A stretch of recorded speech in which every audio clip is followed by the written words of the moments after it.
ಭಾರತ ಮತ್ತು ಇಂಗ್ಲೆಂಡ್ ನಡುವಿನ ಮೂರನೇ ಮತ್ತು ಅಂತಿಮ ಏಕದಿನ ಪಂದ್ಯ ಇವತ್ತು ಲಾರ್ಡ್ಸ್ನಲ್ಲಿ ನಡೆಯಲಿದೆ.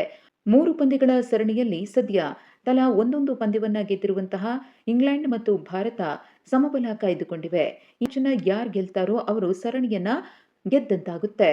ಈಗಾಗಲೇ ಭಾರತ ಟಿ20 ಪಂದ್ಯದಲ್ಲಿ ಕ್ಲೀನ್ ಸ್ವೀಪ್ ಆಗಿದೆ. ಅಂದ್ರೆ ಆಡಿದ 4 ಪಂದ್ಯಗಳನ್ನ ಭಾರತ ಸೋತು ಇಂಗ್ಲೆಂಡ್ ಮುಂದೆ ಶರಣಾಗಿದೆ. ಇದೀಗ ಏಕದಿನ ಸರಣಿಯಲ್ಲಿ ಸೋಲಲು ಭಾರತ ತಯಾರಿಲ್ಲ. ಹಾಗಾಗಿ ಕೊನೆಯ ಮ್ಯಾಚನ್ನ ಗೆದ್ದು ಸರಣಿಯನ್ನ ಕೈವಶ ಮಾಡಿಕೊಳ್ಳುವುದಕ್ಕೆ ಭಾರತ ತಂಡ ಸಜ್ಜಾಗಿದೆ. ಈ ನಿಟ್ಟಿನಲ್ಲಿ ಕ್ಯಾಪ್ಟನ್ ಶುಭ್ಮನ್ ಗಿಲ್ ಮತ್ತು ಕೋಚ್ ಗೌತಮ್ ಗಂಭೀರ್ ಒಂದಷ್ಟು ಪ್ರಮುಖ ನಿರ್ಧಾರಗಳನ್ನು ತೆಗೆದುಕೊಳ್ಳಲು ರೆಡಿಯಾಗಿದ್ದಾರೆ.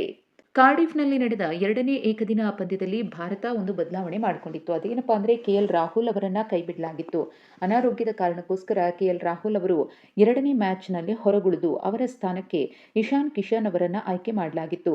ಸದ್ಯ ಕೆಎಲ್ ರಾಹುಲ್ ಅವರ ಆರೋಗ್ಯದಲ್ಲಿ ಚೇತರಿಕೆ ಕಂಡು ಬಂದಿರುವುದರಿಂದ ಇವತ್ತಿನ ಪಂದ್ಯದಲ್ಲಿ ಕೆಎಲ್ ರಾಹುಲ್ ಆಡುವುದು ಖಚಿತವಾಗಿದೆ. ಹೀಗಾಗಿ ಇಶಾನ್ ಕಿಶನ್ ಹೊರಗುಳಿಯಬಹುದು. ಇದರ ಹೊರತಾಗಿ ಬ್ಯಾಟಿಂಗ್ ವಿಭಾಗದಲ್ಲಿ ಯಾವುದೇ ರೀತಿಯ ಬದಲಾವಣೆಗಳು ಆಗುವುದು ತೀರಾ ಕಮ್ಮಿ. ರೋಹಿತ್ ಮತ್ತು ಶುಭ್ಮನ್ ಗಿಲ್ ಅವರು ಇನ್ನಿಂಗ್ಸ್ ಅನ್ನು ಓಪನ್ ಮಾಡ್ತಾರೆ. ಉತ್ತಮ ಫಾರ್ಮ್ನಲ್ಲಿರುವಂತಹ ವಿರಾಟ್ ಕೊಹ್ಲಿ 3ನೇ ಸ್ಥಾನದಲ್ಲಿರ್ತಾರೆ. ನಂತರ ಶ್ರೇಯಸ್ ಅಯ್ಯರ್ 4ನೇ ಕ್ರಮಾಂಕದಲ್ಲಿ ಕಣಕ್ಕಿಳಿತಾರೆ. ಮುಂದಿನ 3 ಸ್ಥಾನಗಳಲ್ಲಿ ಕೆಎಲ್ ರಾಹುಲ್, ಅಕ್ಷರ್ ಪಟೇಲ್ ಮತ್ತು ಶಿವಮ್ ದುಬೆ ಅವರು ಆಟ ಆಡಲಿದ್ದಾರೆ. ಇನ್ನು 2ನೇ ಪಂದ್ಯದಲ್ಲಿ ಗಾಯಕ್ಕೆ ತುತ್ತಾಗಿದ್ದ ವಾಷಿಂಗ್ಟನ್ ಸುಂದರ್ ಅವರು ಈ ಪಂದ್ಯಕ್ಕೆ ಅಲಭ್ಯರಾಗಿರ್ತಾರೆ. ಈ ನಿರ್ಣಾಯಕ ಮ್ಯಾಚ್ನಲ್ಲಿ ಸ್ಟಾರ್ ಸ್ಪಿನ್ನರ್ ಕುಲ್ದೀಪ್ ಯಾದವ್ ಅವರಿಗೆ ಪ್ಲೇಯಿಂಗ್ 11ನಲ್ಲಿ ಅವಕಾಶ ಸಿಗುವ ಸಾಧ್ಯತೆ ಇದೆ.